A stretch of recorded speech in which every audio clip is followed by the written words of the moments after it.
Hola, muy buenas tardes y bienvenidos a un nuevo programa de En Marcha, esta iniciativa de comunicación de Falange Española de las Jons que pretende acercar la actualidad política y el análisis a través de la óptica nacional sindicalista.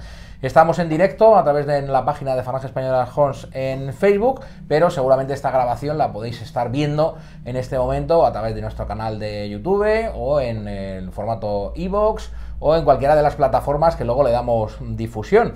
Sabéis que el formato digital tiene esa ventaja, que se puede ver en internet, se puede ver más tarde, se puede ver en directo, se puede comentar y sobre todo se puede difundir, y eso es lo que nosotros os pedimos siempre, que nos ayudéis a difundir este programa y en general todos los contenidos de Falange Española de las Jons, porque así más personas conocerán nuestras propuestas, conocerán lo que pensamos y nos ayudarán a seguir creciendo. Bueno, pues antes de pasar al análisis de la actualidad, sabéis que como siempre pues recordamos algunas de las actividades que próximamente vamos a hacer en Falange Española de las Jons. Bueno, pues mañana mismo, mañana sábado 19 de enero, vamos a estar en Galapagar, en la Plaza de la Constitución de Galapagar, difundiendo nuestra candidatura para las elecciones europeas, candidatura que sabéis que es de coalición, que vamos junto a otras formaciones, la Falange, Democracia Nacional, Alternativa Española. Bueno, pues mañana la carpa de ADN va a estar en Galapagar, en la Plaza de la Constitución, así que los que viváis por el entorno o los que queráis acercaros, pues bienvenidos seréis. ADN tiene previsto en los próximos meses, de aquí hasta las elecciones, desde luego, pues hacer un montón de actividades que os iremos anunciando próximamente, ¿no? Pues va a haber una serie de conferencias en las cuales se va a desgranar nuestro programa electoral para esas europeas, va a haber presentaciones en un montón de ciudades, ya están previstas, así que recuerde de memoria Santander, Zaragoza, Sevilla, Valencia, bueno, pues, seguramente en todas las grandes capitales de España va a haber una presentación de ADN. Así que nada, todos aquellos que queráis colaborar con Falange Española de las Jons o directamente con la coalición ADN, podéis poneros en contacto con nosotros y os decimos cuál es la mejor forma para colaborar en esta campaña electoral, que creemos que va a ser muy importante, donde tenemos puestas las esperanzas, puesto que vamos a ser los únicos que representemos una opción euroescéptica, es una opción crítica con el actual modelo de la Unión Europea. Inequívocamente crítica, porque habrá otros que deslicen alguna crítica, pero que aspiren a que todo continúe exactamente igual. Nosotros no, nosotros vamos a ir rotundamente en contra de esta Unión Europea que ha robado nuestra soberanía y que nos está imponiendo recortes sociales un día sí y otro también, y que además traiciona a los productores españoles, como veíamos la semana pasada cuando hablábamos de ese acuerdo de la Unión Europea con Sudáfrica, por el cual pues, se ha inundado todo el mercado europeo de naranja sudafricana y ha, digamos, tirado los precios y prácticamente arruinado al sector español de los cítricos. Bueno, pues eso respecto de las actividades, pero vamos a meternos ya en el análisis de la actualidad. Nos acompañan dos de los habituales colaboradores de En Marcha. Está con nosotros Gabriel García. Gabriel, ¿qué tal? Pues encantado de estar una semana más aquí. Pues muy buenas tardes y bienvenido. Y está con nosotros también Javier Juárez. Javier, ¿qué tal? Buenas tardes. Pues muy bien y muchas gracias por la invitación. Muy bien, pues nada, gracias a vosotros dos por estar aquí. La verdad es que la actualidad semanal es bastante atropellada, habría un montón de temas de los que hablar. En las últimas horas, por ejemplo, dado que hoy es viernes y ha habido Consejo de Ministros, pues podríamos hablar de ese anuncio que ha hecho el gobierno de que va... No sabemos muy bien qué es lo que va a hacer, porque por una parte dice que va a reforzar la vigilancia de los puestos fronterizos de la frontera, de las vallas de Ceuta y Melilla, pero a la vez dice que le va a quitar las concertinas para que no se dañen aquellos que quieran saltarlas. Pues no sé cómo va a hacer esa cuadratura del círculo, veremos en qué se queda, ¿no? Porque no han dicho cómo lo van a hacer. Ese sería uno de los asuntos. Bueno, hay otros muchos, desde luego tendremos que hablar, tendremos que referirnos a lo que ha sido la gran novedad de los últimos meses, que es el cambio de gobierno en Andalucía, ¿no? Pues ya hay un nuevo presidente de la Junta de Andalucía y un presidente que por primera vez en casi 40 años pues no es de izquierdas, no es del PSOE, vamos. Eso será uno de los temas que tratemos. Luego, sin tratar de meternos en la casa de los demás, porque no es el objetivo de este programa, pero en tanto que no deja de ser la actualidad política y que tiene una influencia en la política española, hablaremos también de los problemas que al parecer están surgiendo en Podemos. Bueno, y algún otro tema si nos da tiempo. Pues si queréis empezamos, Gabriel, por el asunto de la resaca, digamos, de las elecciones en Andalucía y de ese cambio que finalmente ha habido en el gobierno de Andalucía y de la respuesta que ha dado la izquierda, ¿no? Porque, bueno, parece ser que la izquierda se atribuye a sí mismo, se arroga a sí mismo el ser los más demócratas, es decir, son la esencia de la democracia, pero para aquellos que pensábamos que la democracia era, entre otras cosas, aceptar la victoria del rival, bueno, pues parece ser que no es así, ¿no? Porque desde el minuto 1 empezaron a cuestionar la legitimidad de un posible gobierno que no fuese el formado por el PSOE y por Podemos.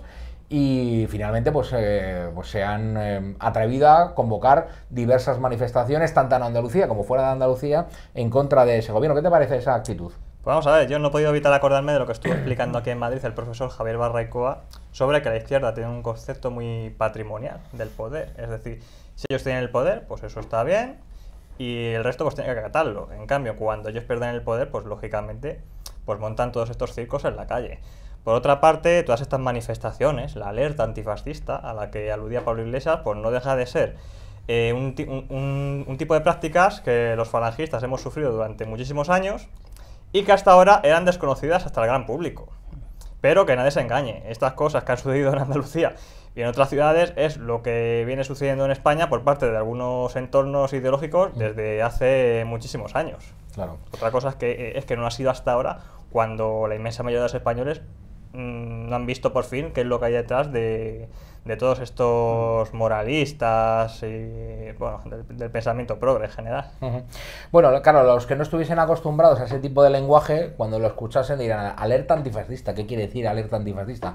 Alerta antifascista es el grito que las bandas de ultraizquierdistas que suelen pues, producirse de forma violenta, es decir, que agreden a todos aquellos que consideren sus rivales políticos, es el grito, digamos, que ellos les pone en alerta, de tal manera que se dice, no, cuidado que hay fascistas por la zona. Y eso quiere decir que hay que armarse, que hay que ir a buscarlos y que hay que ir a agredirlos, ¿no? Sí. Bueno, pues eso es ese lenguaje que es el propio de la extrema izquierda más radical, es un lenguaje que evidentemente conoce y utiliza Pablo Iglesias porque proviene de esa extrema izquierda, ¿no? Entonces lo conoce perfectamente. Entonces, en la noche electoral, él decreta la alerta antifascista y entonces, claro, las bandas de ultraizquierdistas se ponen a la caza del que ellos consideren su enemigo, ¿no? Entonces, se presentaron en la presentación, valga la redundancia, de ADN en Almería, con intención de impedir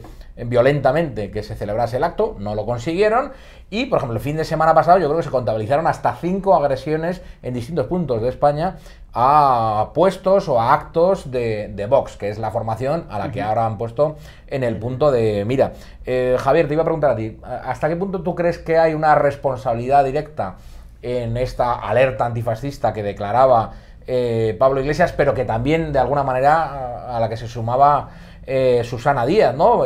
Susana Díaz se ha sumado no solamente en la noche electoral diciendo que hay que, digamos, frenar a lo que ellos consideran el fascismo, la ultraderecha, extrema derecha o el epíteto que quieran ponerle, y además en la jornada en la que el Parlamento andaluz tenía que elegir quién iba a ser su nuevo presidente, pues el propio PSOE de Andalucía pues envió a manifestantes allí a las puertas del Palacio de San Telmo para, de alguna manera, amedrentar a los parlamentarios autonómicos que iban a investir al nuevo presidente. ¿Hasta qué punto te parece a ti, Javier, que hay una responsabilidad por parte de Pablo Iglesias, de Susana Díaz y de la izquierda en general respecto de los actos violentos que se han producido contra Vox, sobre todo, pero no solamente contra Vox, en las últimas semanas? Pues la responsabilidad es clara, la responsabilidad es directa. Ellos alentan y te echan encima pues eso, los que son sus cachorros, los que son sus milicias de la calle, los violentos, y la verdad es que es algo que han hecho toda la vida, está en el ADN de la izquierda. Esto a mí me hace recordar, pues hombre, claro, evidentemente, como ha dicho Gabriel, los falangistas a lo largo de la historia hemos sufrido la persecución de la izquierda desde el primer momento, del minuto 1, de esa izquierda violenta, y me hace recordar pues a personajes que hoy son muy alabados por esta socialdemocracia, como por ejemplo Largo Caballero, el Lenin español, que ya entonces, ya siguiendo esas directrices típicas del socialismo y de la izquierda, venía a decir que él aceptaba los resultados electorales si le eran favorables, y si no, que había que ir directamente a la guerra civil y a la violencia. Es decir, está en el ADN de la izquierda y está en el ADN de sus dirigentes, y por tanto su responsabilidad es, lógicamente, directa. Claro, yo entiendo que desde Podemos y desde el Partido Socialista dirán, oye, mira, a mí no me echen la culpa de que haya unos violentos que hayan agredido a los de Vox. Seguramente no sean ni militantes del Podemos ni militantes del PSOE, pero yo estoy convencido de que esas palabras suyas, claro, cuando son recibidas por aquellos que tienen, digamos, la mano fácil, es decir, claro, que son dados a la agresión, cuando tú estás haciendo esas alertas y estás llamando a esa movilización, pues inevitablemente estás azuzando a los que... Claro, ellos saben perfectamente cómo cargar las tintas y cómo señalar. Señalar se señala, como tú has dicho, con un epíteto, con un anatema, con un San Benito. Ahí el fascista, ahí el homófobo, ahí el machista, que está contra los derechos de las mujeres, y ese es al que hay que ir a por él directamente. Claro, ahora, digamos, como se habla mucho de Vox, pues Vox se ha puesto en el punto de mira, pero esto viene sucediendo desde hace ya décadas, y eran o los miembros de las organizaciones, pues como Falange Española, ¿no?, que eran señalados como un objetivo claro de estas alertas antifascistas, o si no, pues cualquiera que llevase o una bandera de España o un símbolo que a la extrema izquierda no le pareciese bien.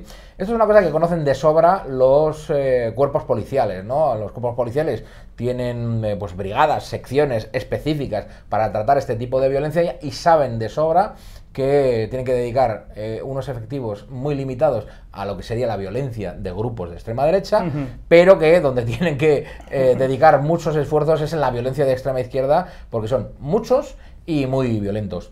Gabriel, Vox quiere hacer de alguna forma extensible la responsabilidad de estas agresiones paradójicamente, al que es su socio en Andalucía, a Ciudadanos. ¿Por qué? Porque la actitud de Ciudadanos, muy cínica, es la de aceptar los votos de Vox para colocar a varios miembros de Ciudadanos en consejerías en la Junta de Andalucía, incluso en la vicepresidencia, pero luego decir que ellos no tienen nada que ver con Vox y que jamás se van a sentar a negociar con Vox. Entonces, Vox lo que dice es, oye, mira, han establecido una especie de cordón sanitario alrededor nuestro que también ayuda a que nos pongan en el objetivo de las bandas violentas. ¿Tú compartes, digamos, esa visión de Vox, o te parece exagerada?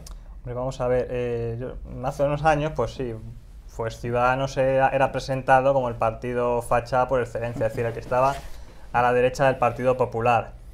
Yo creo que de todas formas, vamos a ver, ese tipo de grupos va a tener como objetivo a Ciudadanos, independientemente del pacto que ha tenido lugar ahora en Andalucía. Pero es que por otra parte hay que tener en cuenta que si Ciudadanos últimamente está mirando mucho a Francia, no ya solamente por el candidato que le han colocado para la alcaldía de Barcelona, sino también porque de pronto Manuel Valls se ha convertido en su gran referente, junto con los poderes que tiene detrás, y teniendo en cuenta lo que ha pasado en Francia, donde tuvieron que montar un partido a propósito para frenar a Marine Le Pen, pues con esta obsesión de identificar con el Frente Nacional francés, pues es obvio que Ciudadanos insista en no querer verse involucrado con Vox. De todas formas, no hay que olvidar, por ejemplo, que hace cosa de 10 años más o menos, Pablo Iglesias estaba al frente de un escrache contra Rosa Díez, me parece que la Universidad Complutense de Madrid. Y unos años después, que esto es lo bueno que tienen las hemerotecas, estaban, no sé si Pablo Iglesias, pero Monedero sí, declarando a los medios cuando se produjo el asalto a la capilla de la Universidad Complutense, protagonizado por otra importante figura de Podemos hoy, pues en aquel momento pues Monedero venía a decir que es que el problema era que había una capilla en una universidad pública, independientemente, es decir, Monedero no había ningún problema en que hubiesen asaltado la capilla. El problema estaba en que existiera la capilla allí. Claro. Bueno, para que veamos, digamos, hasta qué punto son responsables los líderes de estos partidos, del PSOE y de Podemos, de los hechos violentos que puedan suceder. están las declaraciones de uno de los líderes, de una de las líderes de Podemos, de Irene Montero, ¿no? Que preguntado por los hechos violentos, por las agresiones que habían sufrido en los últimos días los miembros de Vox en distintos lugares de España, preguntaba con un cinismo más que evidente, agresiones, ¿qué agresiones? Como diciendo, agresiones son las que sufrimos nosotros en la izquierda. Claro. Cuando se agrede a otro por parte de miembros de la izquierda, se hace justicia proletaria. Claro. O sea, le faltó decir eso. Sí, o sea, sí, esto, sí, lo que le sí, han sí. aplicado a los miembros de Vox Claro. es la justicia proletaria. Es que ya Pablo Iglesias ya en algún acto ya presumía él, ¿no? De intentar aplicar esa justicia proletaria y de intentar salir a la calle a la caza del facha o del fascista, en definitiva del que no piensa como ellos. Y luego además la izquierda, como tú has dicho, es cínica, es maestra en la mentira, porque es un arma consustancial a la izquierda. No olvidemos que la mentira es un arma revolucionaria para la izquierda, para conseguir sus fines.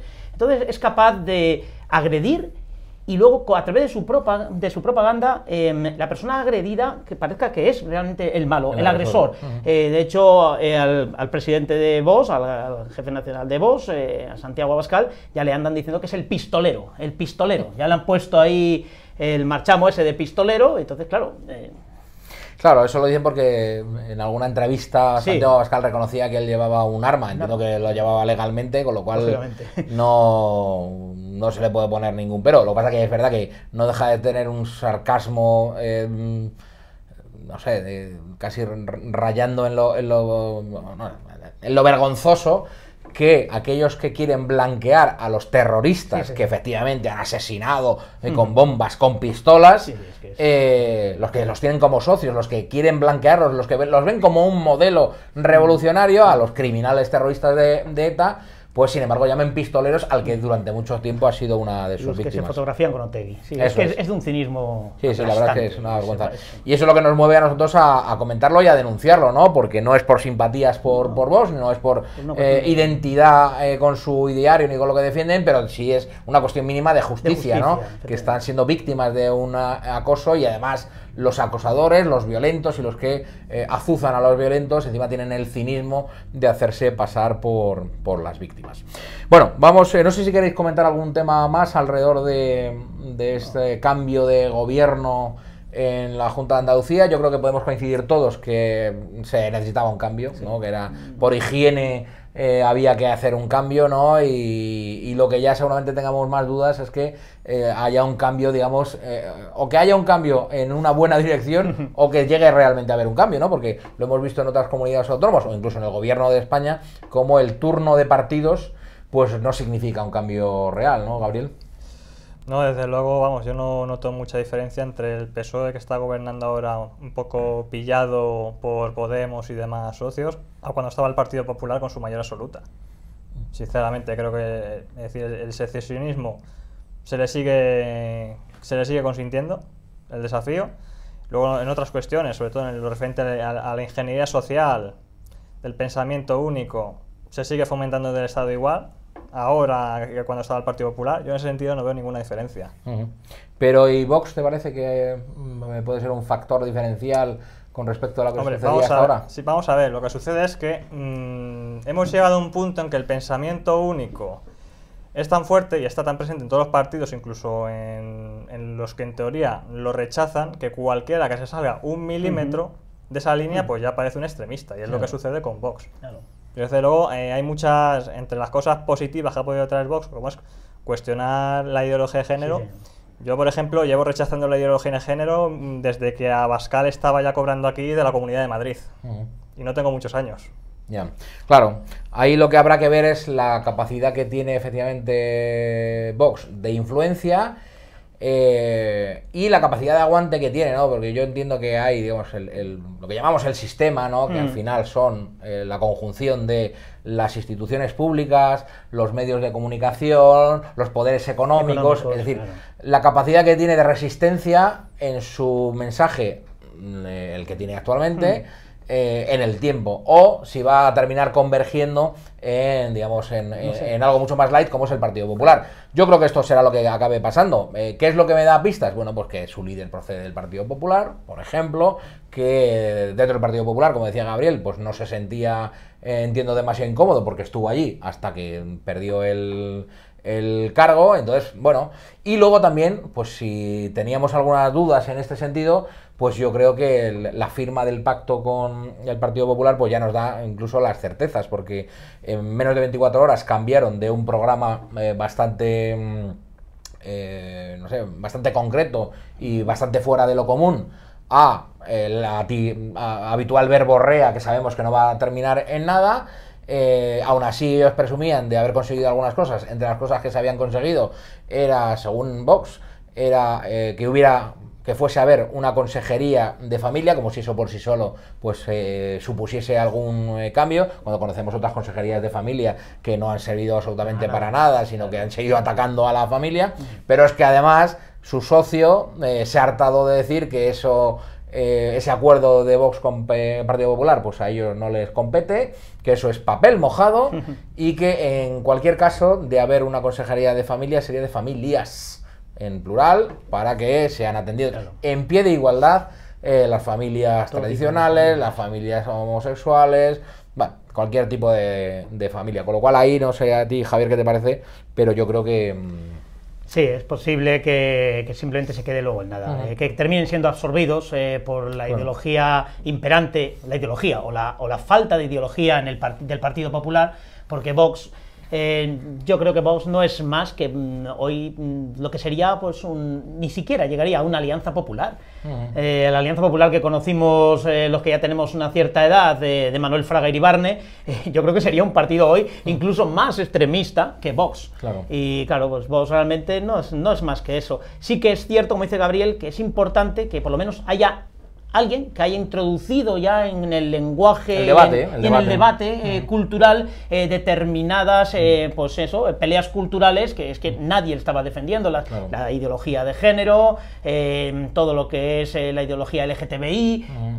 Es importante que por lo menos alguien esté introduciendo ese debate para que esté en la sociedad española, para que la sociedad española sepa que, bueno, que también se puede pensar de otra manera. Eso es.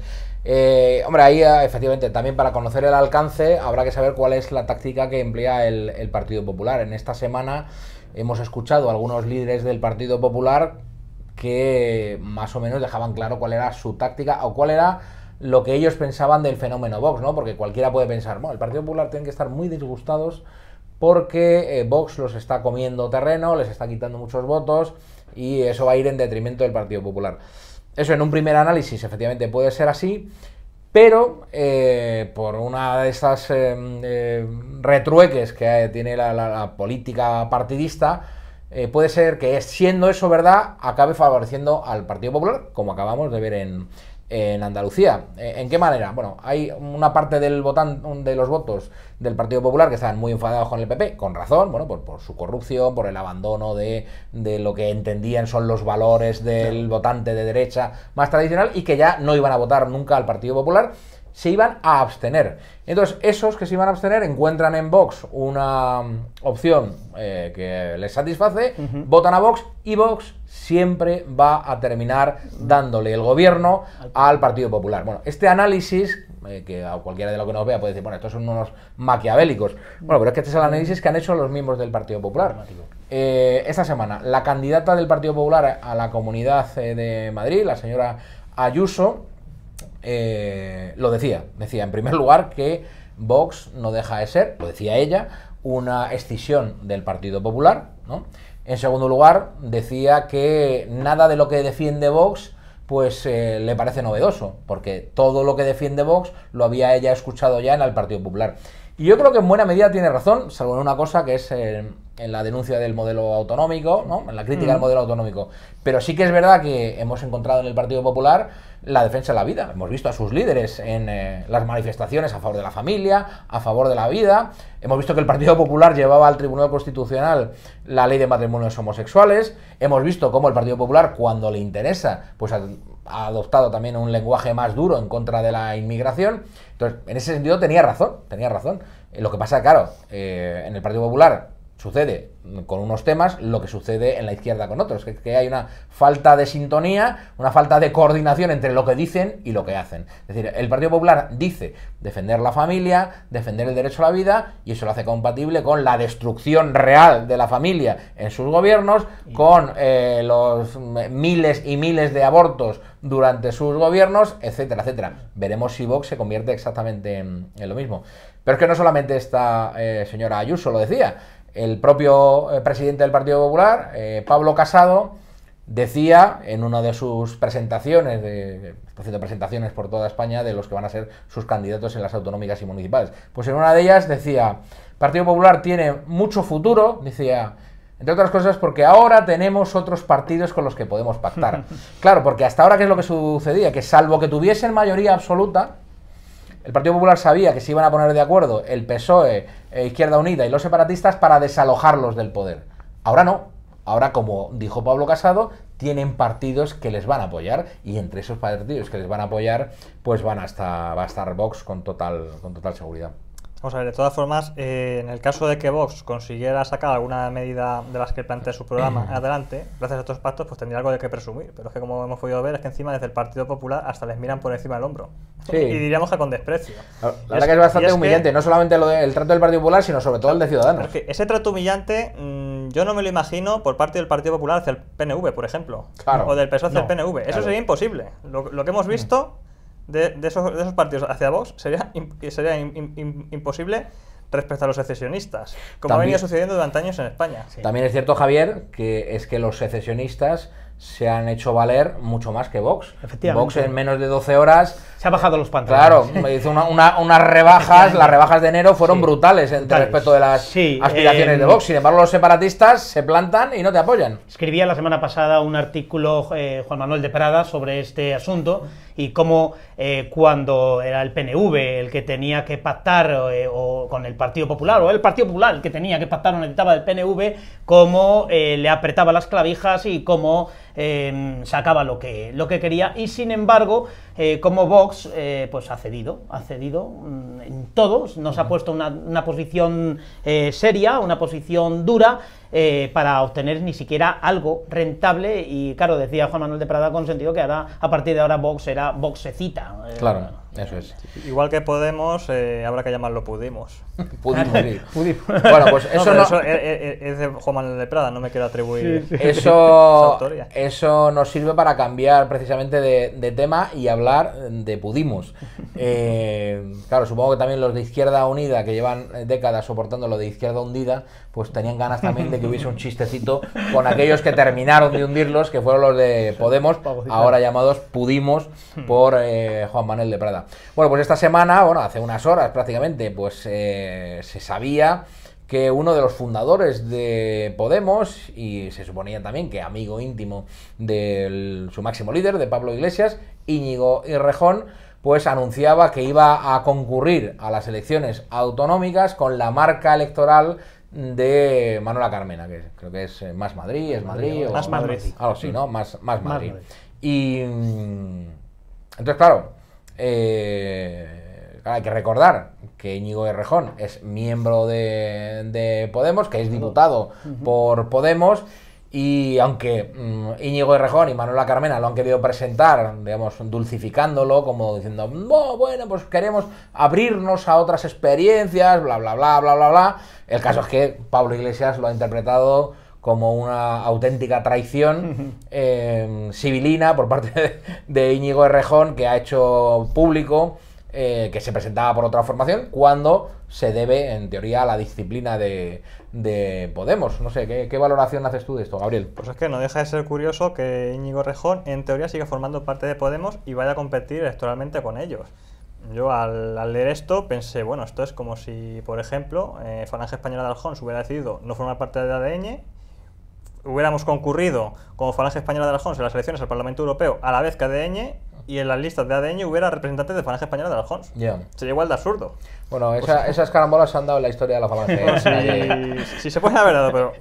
Pero eran igual de absurdas. Sería absurdo que se produjera. Pues es que con esto veo que sucede igual. Yo no sé qué tendrán montado dentro de Podemos. Lo que sí que creo es que, a diferencia de lo que sucede en los partidos mayoritarios, bueno, mayoritarios, es decir, lo que era el bipartidismo hasta ahora, el Partido Popular y el Partido Socialista, ahí pues son partidos que digamos que ya forman parte del Estado, por así decirlo. ¿Qué pasa? Que ahí importa más lo que es mantener la estructura de la organización y los cargos para los representantes políticos que lo que es el proyecto en sí. En cambio, en esta izquierda de Podemos, pues sí, tienen el poder en alguna que otra facultad universitaria, pero, bueno, podemos decir que en algún que otro ayuntamiento, pero digamos que todavía no tienen suficiente control estatal como para que la diferencia de proyecto no les impida sufrir decisiones. Ya se habla de que si podría haber hasta 4 listas, no sé si en Madrid Capital o la Comunidad de Madrid, de este entorno. Yo creo que puede ser, es decir, para los que desde luego rechazamos estos proyectos ideológicos, es una buena noticia. Lo que es una pena es que no se sumen a ese club de las 4 escisiones el Partido Popular y el Partido Socialista. Claro. Bueno, en alguna medida el Partido Popular asume que Vox no deja de ser una especie de... Es una pequeña escisión y Ciudadanos, en cierto modo, es una sangría que le ha salido. Claro, también, ¿no? Yo creo que esto, Javier, y te pregunto a ti, forma parte de un poco el agotamiento del proyecto político de Podemos, que parecería mentira, ¿no? Porque tiene 5 años tan solo, pero sí que es verdad que tal y como está configurada el sistema de partidos, tal y como está configurado este sistema, digamos, bipartidista en España, que en los últimos años pues ha visto, digamos, como el bipartidismo ha tenido que ceder terreno sin terminar de diluirse, ¿no? Porque a día de hoy PP y PSOE siguen siendo los dos partidos mayoritarios y hegemónicos, pero sí que es verdad que por las características propias del sistema político, parece que si no consigues, digamos, colocarte entre esos dos primeros, tu destino siempre está el sufrir mucho y el quedar relegado a un papel secundario. Entonces, yo creo que Podemos se ve en ese papel secundario. Ellos aspiraban a haber sido el referente de la izquierda, al no conseguir darle el sorpaso. ¿Os acordáis de aquella frase, esa palabra que se puso tan de moda? Al no conseguir dar el sorpaso, es decir, adelantar en las elecciones al PSOE, pues se han visto relegados a un papel y, claro, cuando las cosas no van bien, pues siempre es cuando aparecen las escisiones y los problemas. Al margen de esto, siempre se ha dicho, ¿no, Javier, que hay una especie de diferencia de proyecto entre Pablo Iglesias y Errejón? Mientras Pablo Iglesias vendría a representar pues el ala más de extrema izquierda de toda la vida, por así decirlo, Íñigo Errejón tendría al menos una preocupación de cierta transversalidad que le haría empalmar a él sí con el 15M, ¿no?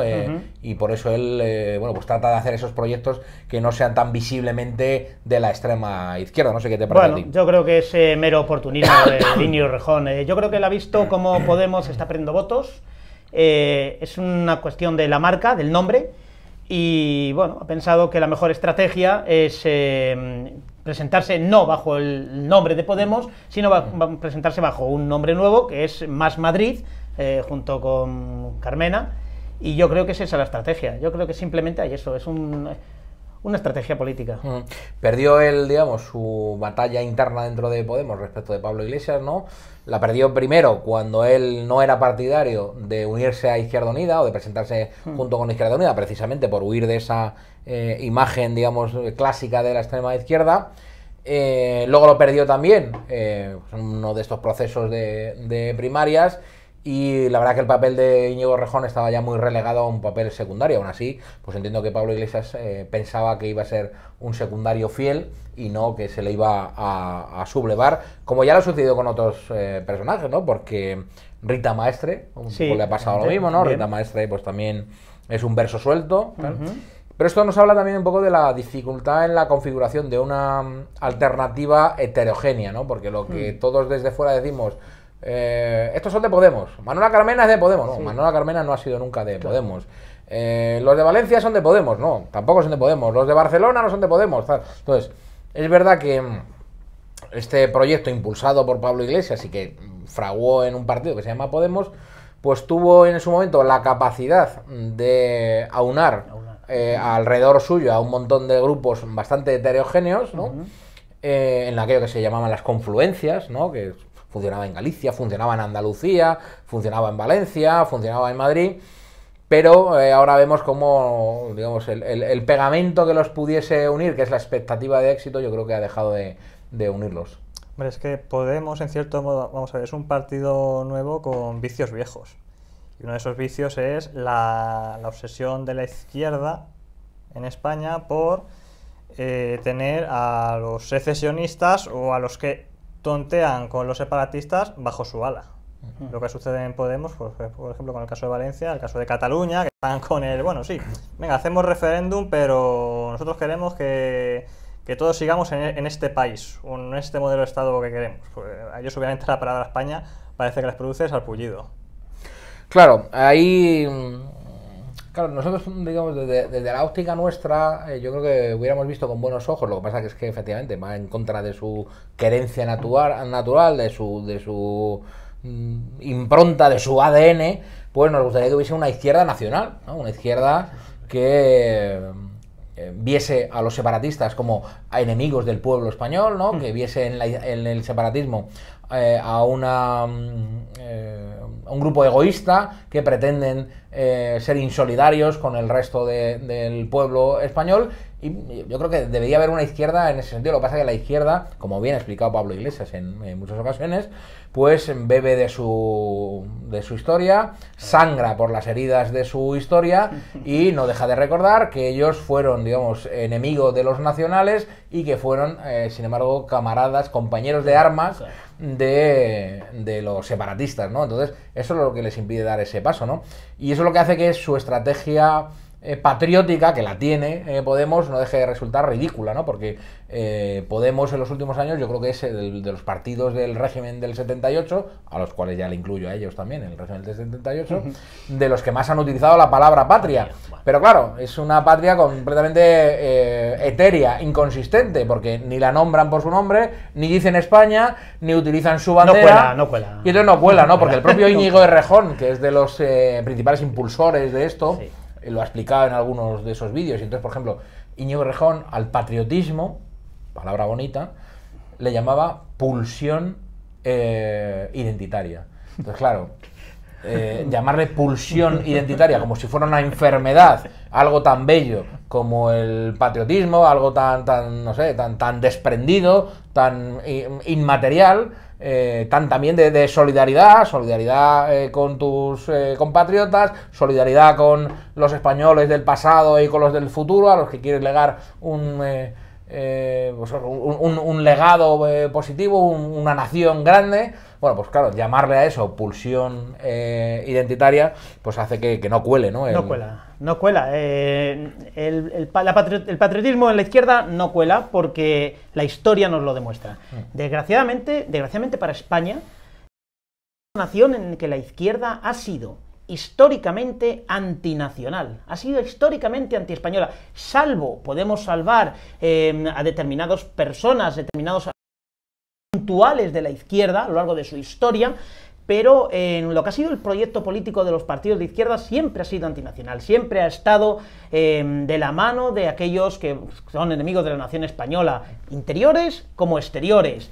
Entonces, realmente, pues no es algo que cuele. Incluso nosotros como falangistas, si hubiera existido una izquierda verdaderamente nacional, a lo mejor los falangistas, pues no estaríamos aquí. No hubiera hecho falta, claro. No estaríamos aquí. Sí, porque Falange no deja de ser eso, que es la unión de lo nacional, con lo social, de un sentido patriótico, con una aspiración de justicia social, con una preocupación social, ¿no? Por el sustento de los más débiles, por los problemas de los más desfavorecidos, ¿no? Pero eso siempre unido a un entendimiento grande de la patria y una búsqueda de perfección en la nación, un patriotismo crítico, y eso también es verdad, y eso también nos diferenciaría de la izquierda, aunque existiese esa izquierda patriótica, con una concepción espiritual del ser humano, ¿no? Por supuesto. Que el materialismo marxista no... Exactamente, el materialismo de la izquierda, claro, pues también separa. En cualquier caso, ya yo creo que con esta reflexión podemos terminar, Gabriel.